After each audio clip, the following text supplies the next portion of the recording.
Okay, this is July 24th, and I'm doing an interview with Marcos Dimas.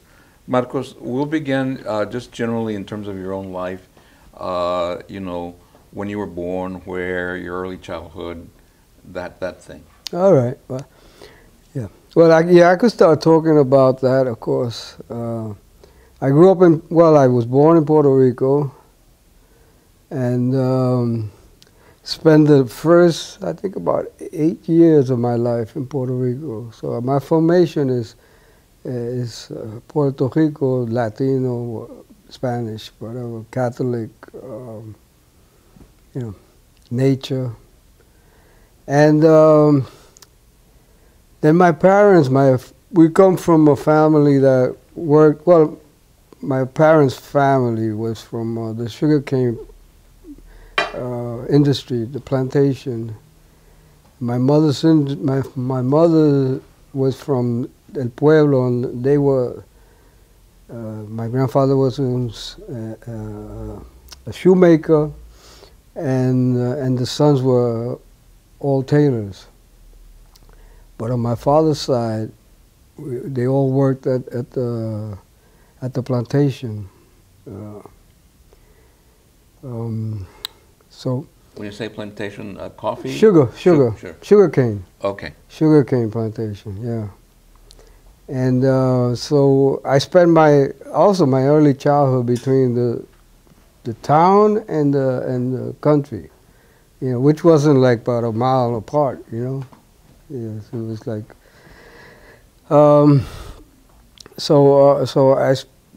My first years, my formation years were in Puerto Rico. In what part? What? In Cabo Rojo, Puerto Rico, which is the southwestern tip of the island. And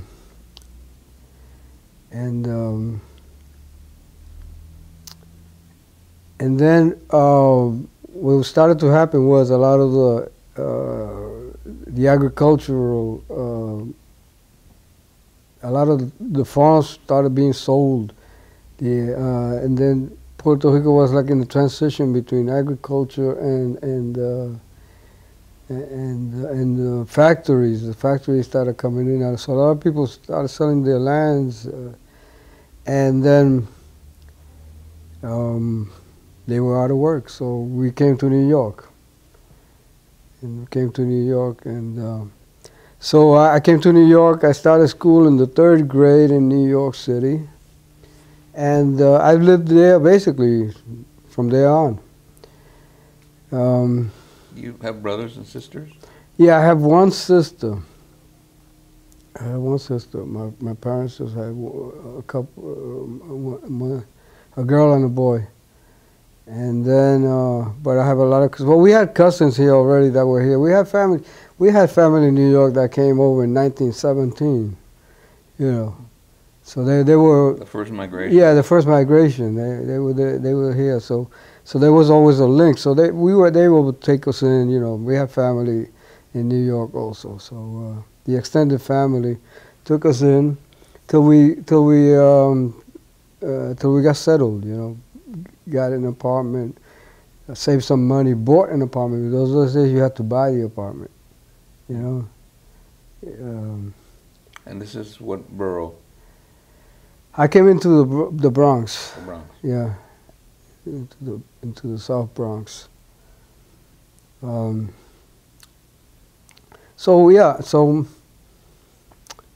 I went to school after that. So everything else has like been New York based, and I went to school. I finished elementary school, I went to junior high school, then high school, and then I studied tailoring in high school at the High School of Fashion Industries, keeping it with the tradition of my family. And then I was called to service for the Vietnam War. Went in, then when I came out, I went to, with the GI Bill, then I started my formal art education. And went to the School of Visual Arts. While I was at the School of Visual Arts, I got involved with some artists. There was like a handful of Puerto Rican artists at that time in the school, and what was happening too, the School of Visual Arts was liberal. There was a lot of the teachers were teaching artists. They were involved with the movement. So there was an affinity to the movement, the social movement happening. Then there was a group of artists called the Art Workers Coalition. So we became part of that. I say we, like the handful of Puerto Rican artists that were involved, that were at the school, became part of it. Could you remember some names of that group? Yeah, well, the one person who was sort of like the cacique, the head person, which had been already part of the destructive movement and the avant-garde movements, was Rafael. We used to call him Ralph Ortiz, but now he calls himself Rafael Ortiz Montañez, and he was part of that. So there was a group of Afro-American artists, which included Tom Lloyd and a few others. I'll think of their names later. And then there was a group of Puerto Rican artists among the group, a larger group of just international, all colors, all nationalities. It was an art workers coalition. It was just artists, and artists for social justice, whatever, So some of the agendas were against the Vietnam War. There was protests against the Vietnam War that we were involved with. When the Kent massacre thing happened, where they killed a couple of students in Kent State, we decided to have a citywide boycott of the museums, a shutdown in protest.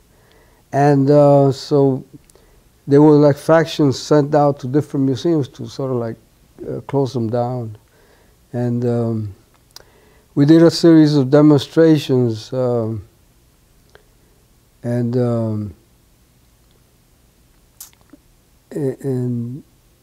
that led to the idea of us forming together as a group, as a group to create a cultural entity in East Harlem. But some of the museums, first we demonstrated against the Museum of Modern Art. The Museum of Modern Art was having an exhibition of the Surrealists. And the art workers felt that the Surrealist movement didn't want, that was their purpose, to be anti-establishment. So they shouldn't have been exhibiting, the Surrealist movement in the Museum of Modern Art. So there was a general boycott of the museum, a demonstration with street guerrilla art, guerrilla theater presentations in the street, and then we decided that one of the issues, there wasn't enough black, Puerto Rican, and female representation in all these institutions. So then there was a series of demonstrations against the Museum of Modern Art and other museums. There was one incident where we took over Thomas Hoving's office, the the Metropolitan Museum, demanding that they become more sensitive to the population at large, be inclusive. And the community around them. And around them, yes. And especially, particularly that museum, because that museum is partly funded by the tax, 20% of the, for 20% of the people, 20% Our taxes. Of the tax, yeah, yeah. And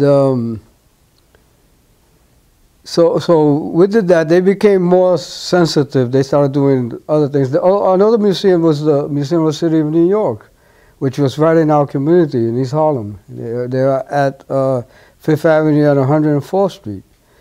And they had no relation to the community at that time. The museum was basically a museum that housed the colonial culture of New Amsterdam and the formulation of Manhattan. So we demonstrated against that museum, and that brought about what they hired a community liaison person to start dealing with the community. So we were able to start the museum to relate to population, creating workshops, doing educational programs, and since then they've done a marvelous job, you know, in the so. But that was the beginnings of it. You know, we were involved with the beginnings of all that. All those changes. The community liaison, was the Museo del Barrio yet coming on board, or was it just beginning? Or? Well, it's interesting because at that same time, the Museo del Barrio, Rafael Montañez was the architect, the person behind the idea of the Museo del Barrio, and us. We being part of that art workers faction, which were Puerto Ricans, then we became part of the advisory board to the yet to become Museo del Barrio, and we furnished. You know, we did research with bringing images to deal with and concepts.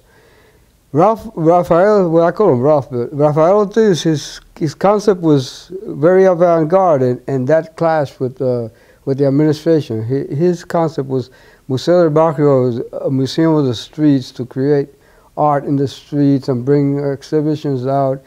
But it was actually a project of the Board of Education, the Department of Education of the City of New York. In other words, under the public system. So it clashed with the conservative views of the administration and the parents. The parents wanted something that would show like the culture of Puerto Rico, you know, folk art and stuff like that. And Ralph wanted an avant-garde thing, you know, so it just never. So. Was Marta Moreno Vega also part of that group? No, she came later on. She came later on. Okay. She came after that because now, by that token, they fired Rafael Ortiz Montañez. And then she was hired as a second director of the museo. Yeah. And so this workers' coalition then evolved. We're getting now in terms of the taller. Yeah.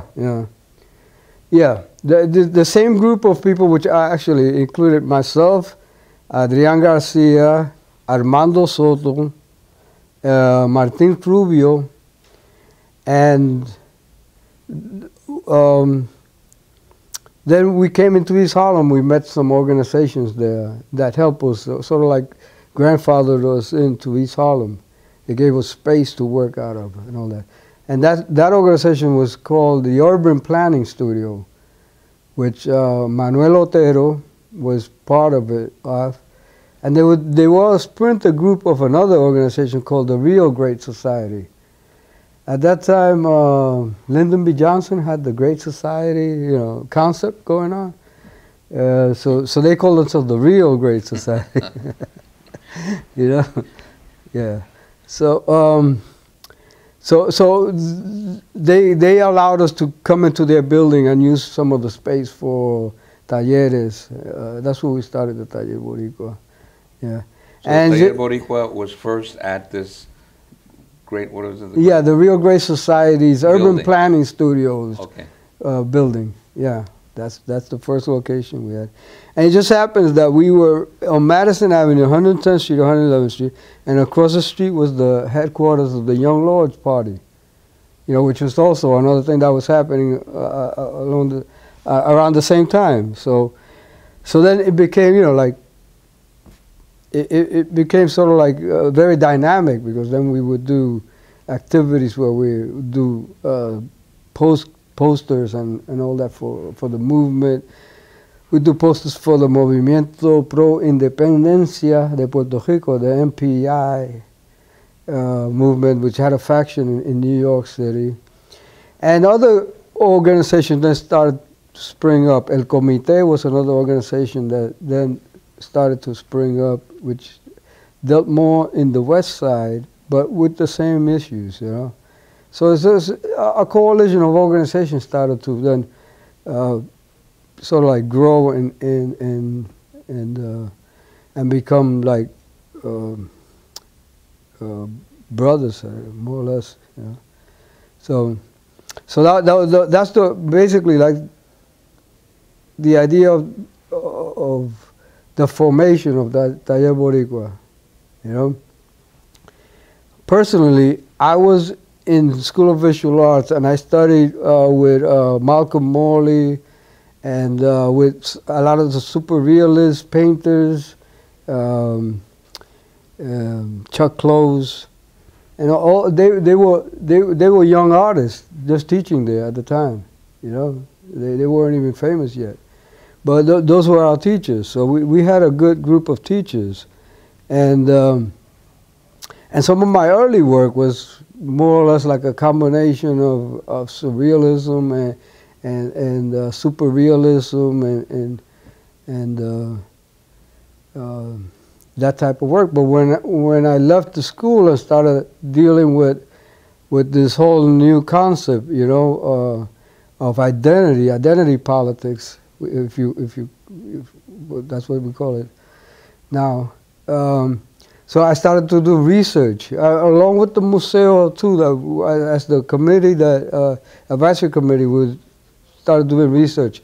So we started finding all these images of Taino petroglyphs and Taino art and African art and things like that, and just started bringing it in. So that became our research. To create our own art. So we started doing art with the taller, keeping in mind that we had to, you know, not that we had to, but we were, you know, we just wanted to deal with our own culture, you know. So I went, my art went from like a very like super realist, like chrome and glass type of look to sort of like an organic thing, you know.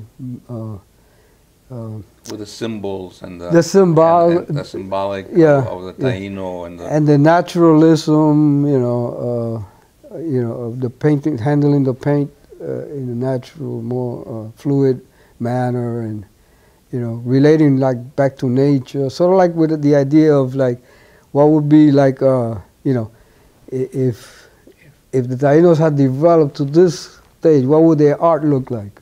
You know? Yeah. Yeah. With that idea in mind, you know. So that's what I started working with. So at the same time, working with the social movement, they're working with the art and creating the posters that were going out as, you know, a mass, you know, in relation to the masses, you know, with issues, education, and all that. So then, as part of backtrack again. During that time, also while I was in school, we had access to the Friends of Puerto Rico, which was an organization on 30th Street and 3rd Avenue. They were like they had a very nice building, and they had a few artists in residence there, and one of them was Carlos Osorio, the painter. And Carlos, as part of his residency, would give classes. I managed to get a studio there. Adrian Garcia also managed to get a studio. So we were there for a while. So we became friends with Carlos, you know. Later it happens that Tufino comes from Puerto Rico, and he also goes to the Friends of Puerto Rico. He has a studio there. So then there's this cross pollination of the young New York Puerto Rican artists with the island artists. You know, the two different two different, ¿cómo se dice? Parts of the puzzle. Yeah, and so in terms of that, of those two, the island mainland question in the arts, you know, outside of what was going on politically, what were the affinities between the artists from the island and the, because obviously in terms of the larger issues, social issues, they were the same, right? Poverty, education, you know, those kinds of things. But they might have seen it from a different viewpoint, or what was the? Yeah, well, they were involved in the '50s movement of printmaking and all that, you know, and they were part of the División de Educación de la Comunidad, which is sort of like what we were trying to do here, but we didn't know, you know, we didn't even know that it was done before. But being together, they would let us, you know, their stories, you know, linked us in such a way it became a bridge. Right. You know, their stories became a bridge between us and the island, and vice versa. And what was interesting is too that both Tufino and Carlos were a little bit rebellious also, so they didn't fit the mold anymore in Puerto Rico. Puerto Rico was becoming like a little too formal, you know. And Carlos was a painter who, more than a graphic artist, and wanted to stretch out, you know. So that whole mold of cultural estampillas, you know, they didn't want to be dealing with that anymore. They wanted to break out, you know.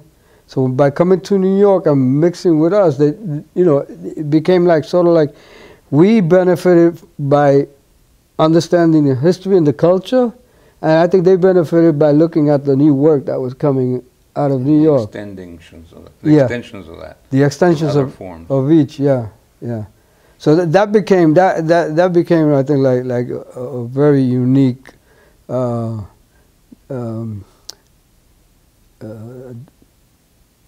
situation. Were you exhibiting together there at the Friends of Puerto Rico? Yeah. Both together. Both together, yeah, yeah. That's interesting. Yeah, we exhibited both at Friends of Puerto Rico together, the young and the older artists. Yeah. So so back to East Harlem. So we're formulating in East Harlem, and Manuel Neco, who had been visiting Tufino and Carlos at the Friends of Puerto Rico, came back one day and said, "Listen, fellas, Carlos and Tufino are not happy over there. Let's, you know, bring them in." You know, so we invited them then to join Taller Boricua in East Harlem, and then they came up to East Harlem.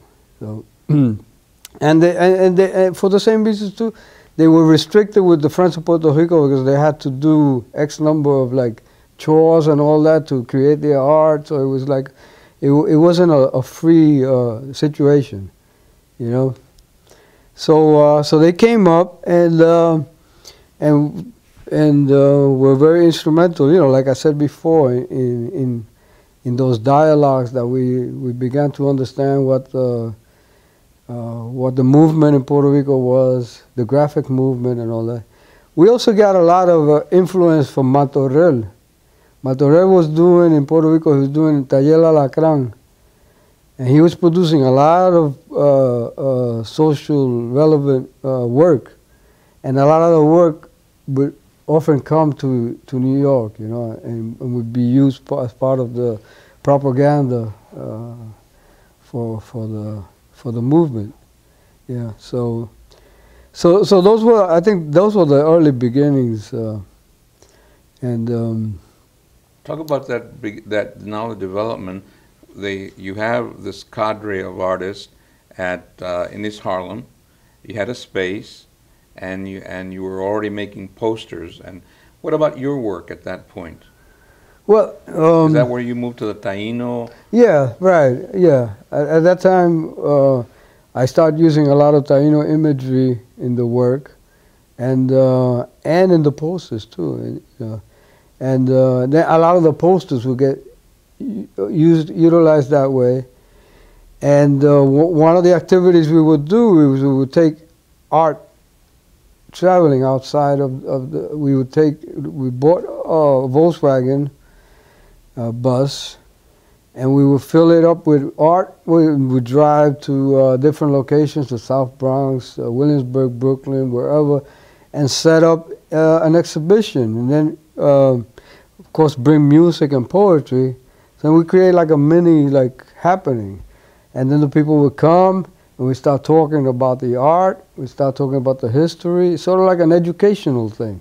Yeah, so that was one of the activities of the taller. To get.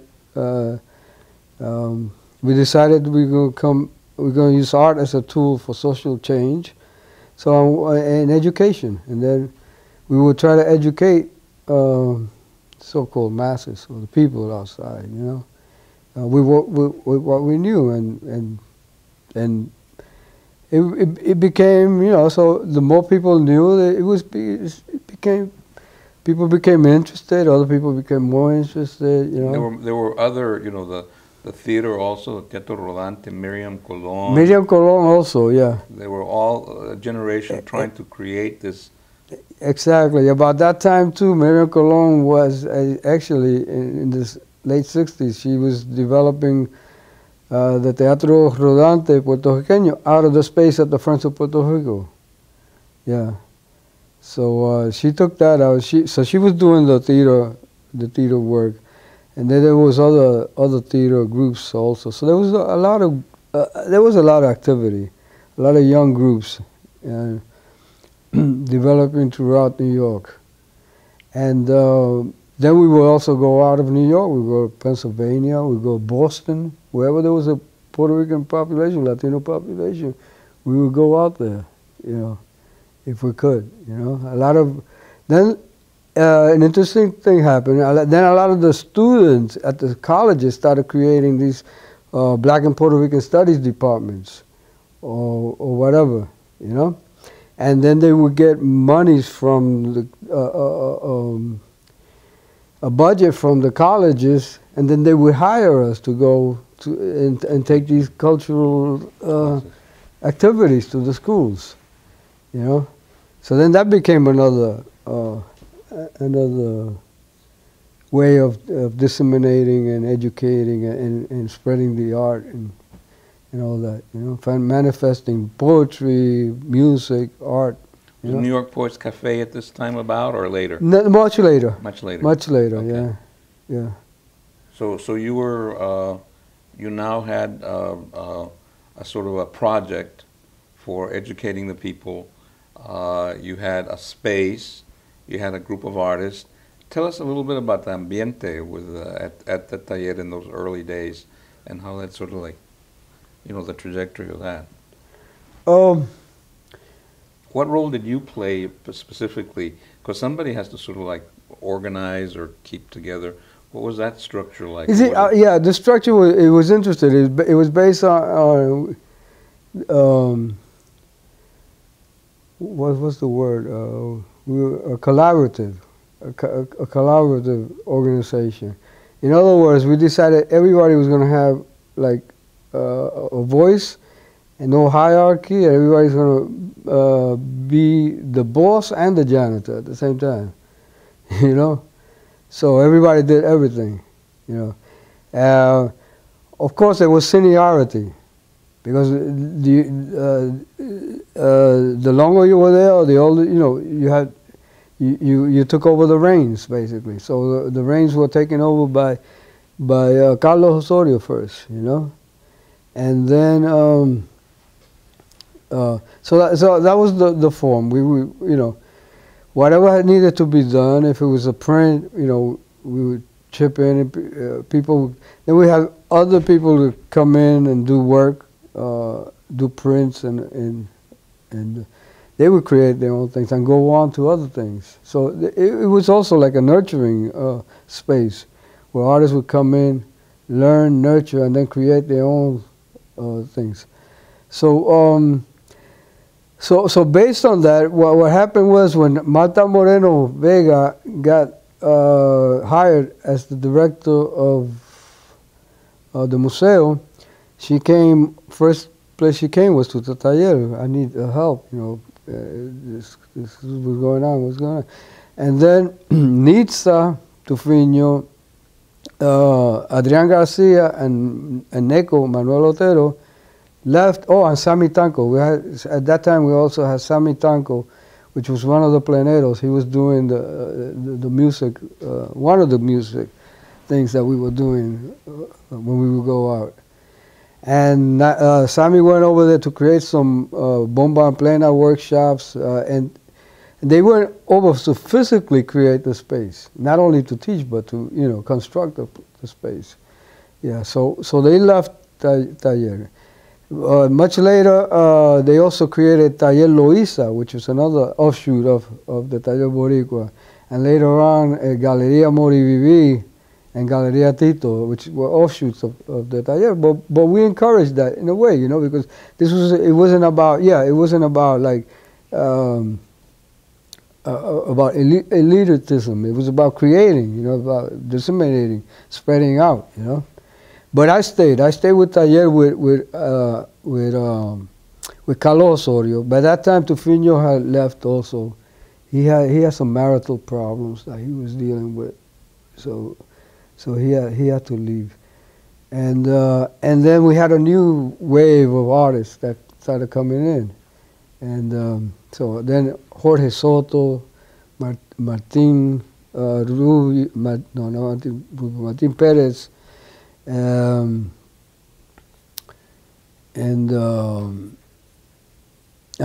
Fernando Salicruz came in, you know, and so Fernando and I have been helming the Taller since the mid-70s. So that's what happens, you know, and then other artists come in and come and go. So, yeah. And what is when did you get now the space that you have now, and the struggles for that? Oh, yeah. Well, it happens. After the space in Madison Avenue, the first space, the first location across the street from the Young Lords, we eventually had to move from there because we were sort of like, after a while, it was too cold and all that. There was no heat, and we got a space on 2nd Avenue, and we worked out of there for a while. After that space, we got a space on Madison Avenue, a loft which was pretty large. Now, by that time, though, there was a building, that Heckscher building that was on where Museo is at now, was vacant. And there was an organization called Boys Harbor, which needed to create a consortium of groups to take over the building. So they came over to us, and we said, yeah, we'll do that. We'll take it over with you. And we came into that building. We were the second group into that building where Museo is at now, and Boys Harbor is still there. And we kept pulling groups in. We pulled the Museo to come in. We got other groups. Amas Repertory came in, which is a theater group.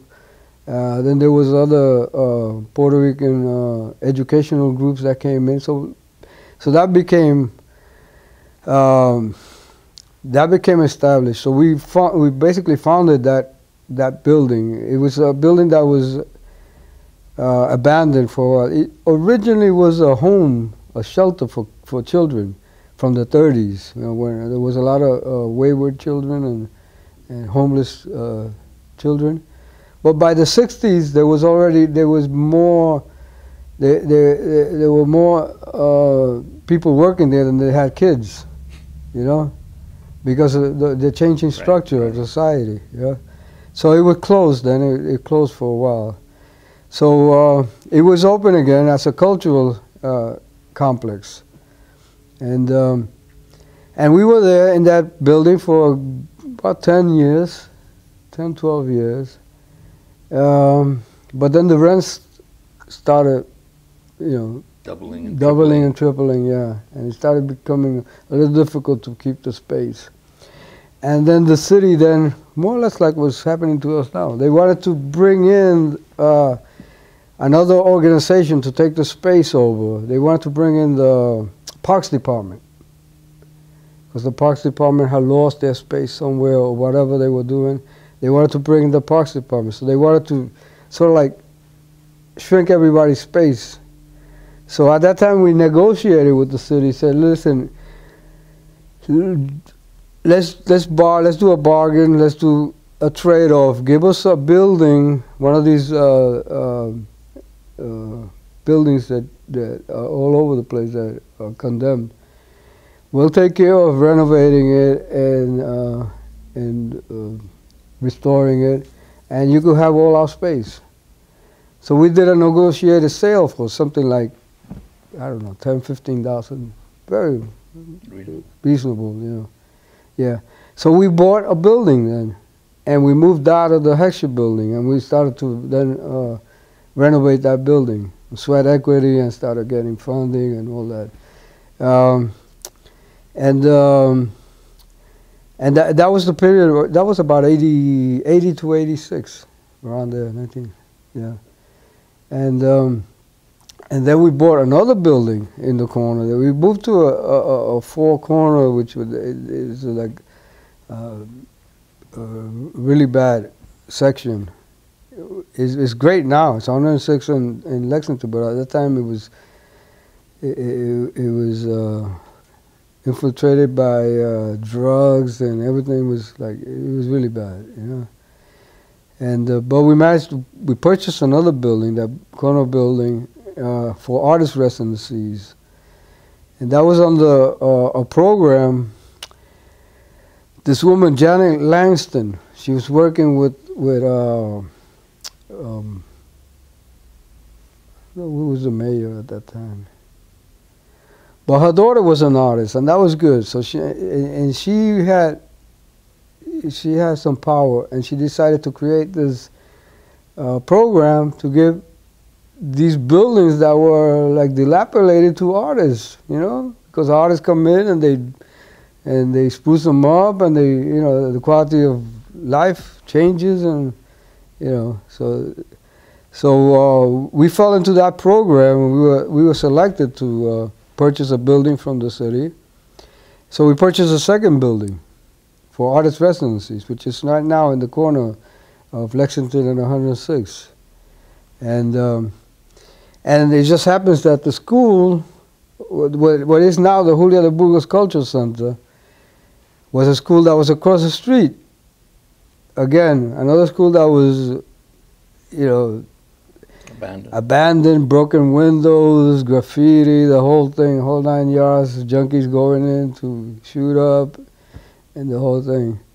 And but we first constructed our building and created the galleries in the first floor and artist residencies throughout the building. And that's how then the idea came, well, what's happening with that building over there? And a coalition was formed to then create the Julia de Burgos Cultural Center. And eventually that's what happened. But it took about 6 years of planning, and then about another 6 years of fundraising and all that just to get it going, Yeah. So that's how that building came along. In your structure, did you have, I imagine, just to keep paying all of this, you obviously had somebody to work with the grants and try to get grants, but I'm sure that sometimes people had to dig in and do what they could to keep going. Is it, survival, I guess, is what I'm asking. Yeah, well, yeah. We created the residencies as an income, rentals, so that was a generating factor, income generating, self-generating But besides the grants, we started getting granted early in the 70s by the State Council on the Arts. And actually, another thing that goes back to that, because with the art workers, we motivated the State Council on the Arts to create a division to fund like community organizations, and it was first called the Ghetto Arts Program. You know, it was later changed to Special Arts. You know, because Ghetto Arts sounds a little too. Yeah, but that was with the Art Workers Coalition, and I sat in on those meetings with the State Council on the Arts to create something to fund community organizations, because at that time they were, you know how it goes, like the cultural organizations fund the big, you know, and they take it for granted that those organizations are going to service everyone. Right. The SOBs, they call them, right? Yeah. The symphony operas and ballets. Yeah. Yeah. But our argument was that our people don't go into those institutions because you know they don't see themselves reflected. They don't see themselves reflected in the whole 9 yards. But so you know, and that we needed to decentralize, not centralize, decentralize the culture and the arts, and create community centers throughout the 5 boroughs, not just in Fifth Avenue, you know. So, and that was one of the points that we had, the argumental points that we had with the museums, you know, the points that we negotiated. So now you're at the Julio de Burgos Center. You have sort of like a satellite where you would do the artists, I don't know what you call, not artists in residence, but, you know, where you would have talleres and stuff like that. Yeah, we had both. We had in-house talleres, and we also had managed to get a program with the United Way, partly funded by United Way of New York, and the Board of Ed, where I would put artists in residence to give talleres in the schools. You know, so we had art, we had music, poetry, dance. At the schools, where I was get artists to work at the schools. So those were the satellite programs, you know, at that period, you know. Prior to that, we were doing satellite programs just almost anywhere we would go, you know, set up a workshop or a lecture or an activity.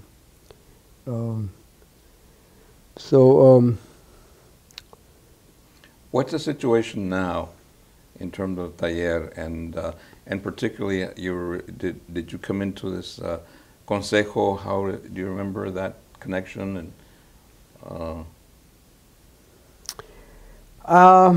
I think, well, Fernando came to consejo first, yeah, and I believe he became aware of it through the Center for Puerto Rican Studies. And I don't know, I don't remember. And the center was part of IU PLR, you know, the consortium of centros. Of centros, right. Yeah, right. And Hill was part of that. And Hill was part of that, yeah.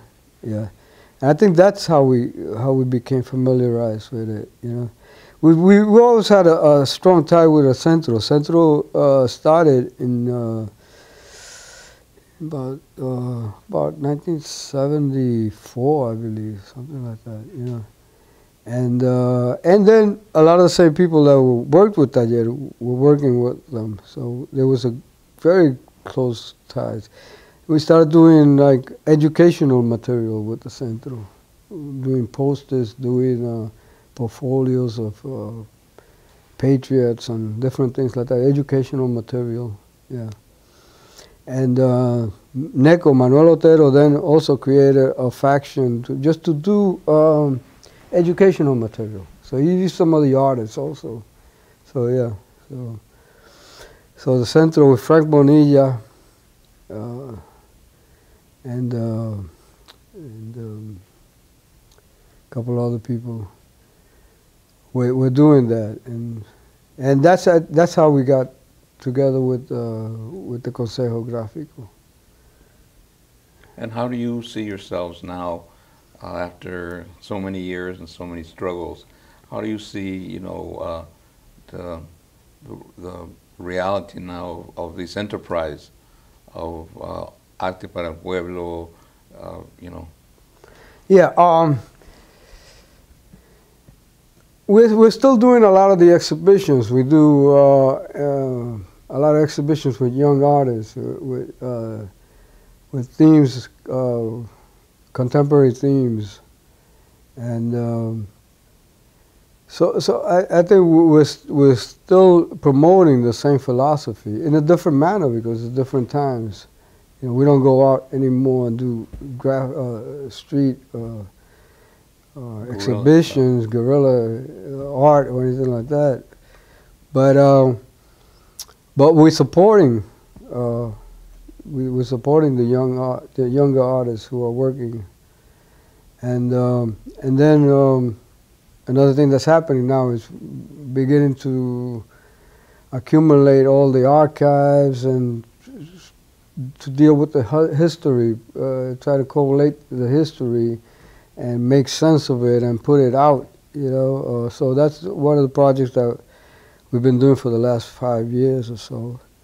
Do you have somebody specifically working on the archival? You're the archivist. Yeah. Well, I'm the archivist because I've been there the longest and I know where almost everything is at, or I try to find it, you know. Yeah.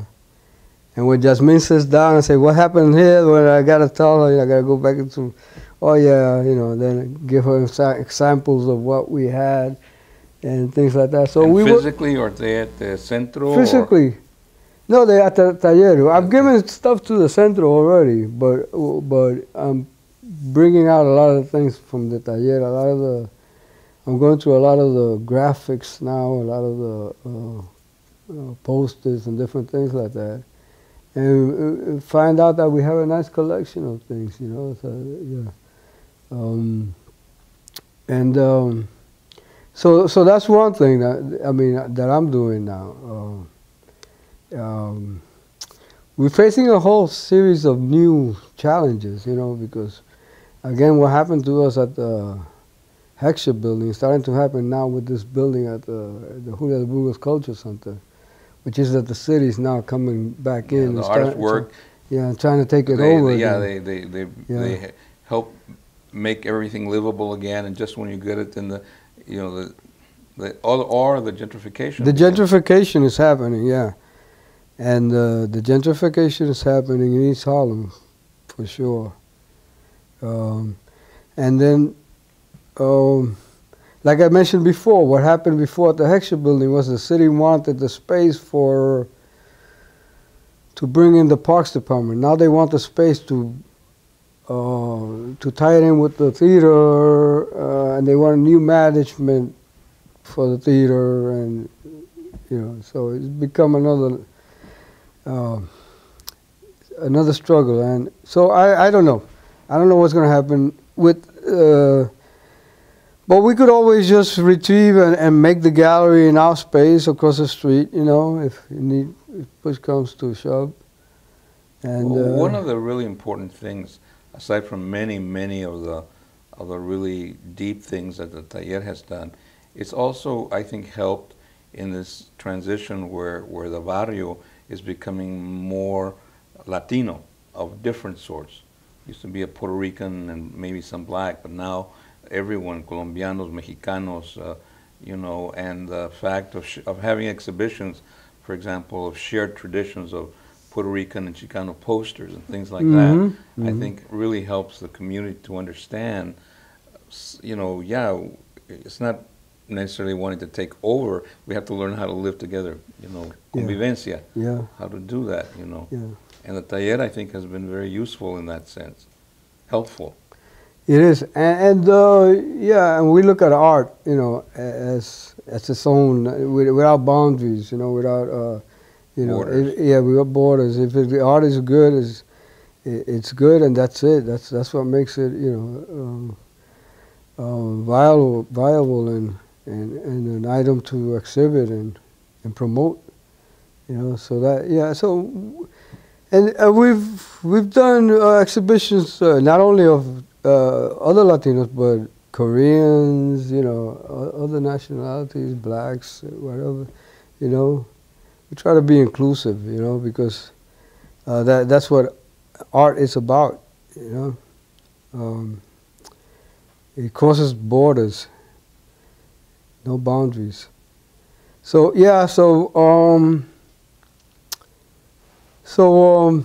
I don't know, but I'm interested in developing other projects also, personal projects, other than Like what? like, well, other painting, graphic, and film projects, you know, that I've been more or less putting on the shelf for a while. And because I also, I was also involved with the creation of Realidades, the national television Latino program, which started local and then it became national. And that came about in the early 70s also. Jose Garcia, filmmaker, was hired to produce a pilot for WNET on the Latino experience. When he produced his first film was based on La Carreta. Then I think René Marquez. It's a basic story about a family who leaves the countryside to come to the city, and then, you know, they face all the the migration story, yeah. So so Jose did it. It was beautiful. They loved it when it was in Puerto Rico. When we got to New York, it got a little political, and then they said, "Oh no, this doesn't." This started to ruffle a few feathers. So so they weren't going to give them the series. So we said no. So we got to we demonstrated against WNET, and we took over the offices and all that. So we did a whole series. We negotiated them. Push comes to shove, they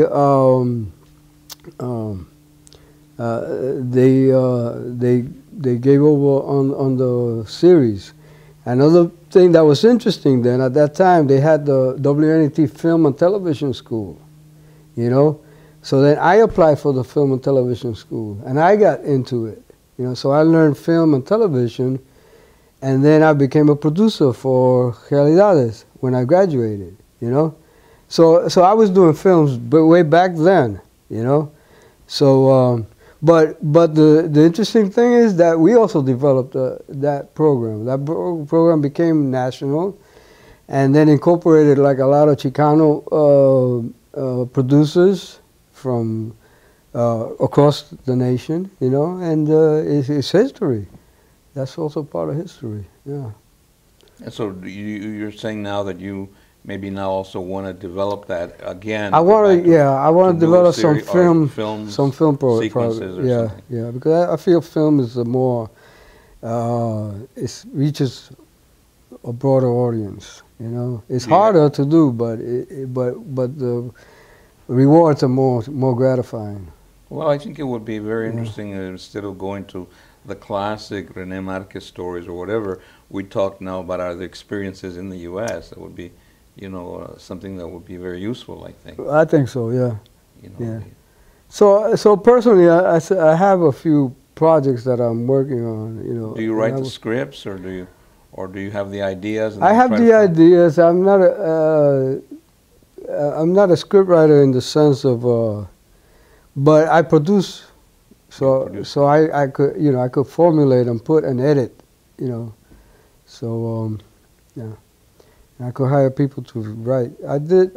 I produced a few pieces while in Realidades, and then worked on along with other crews as whatever. Can you tell us a little bit about some of the pieces you produced? I produced. I produced a piece called "Towards a Collective Expression," which dealt about the Puerto Rican painters in New York. And then I also produced a piece called Mestizaje, which involved three different segments of theater, Chicano, Cuban, and Puerto Rican, talking about identity at the time. So I let each one of them write their own story, you know, I worked with them, and then we filmed it, you know.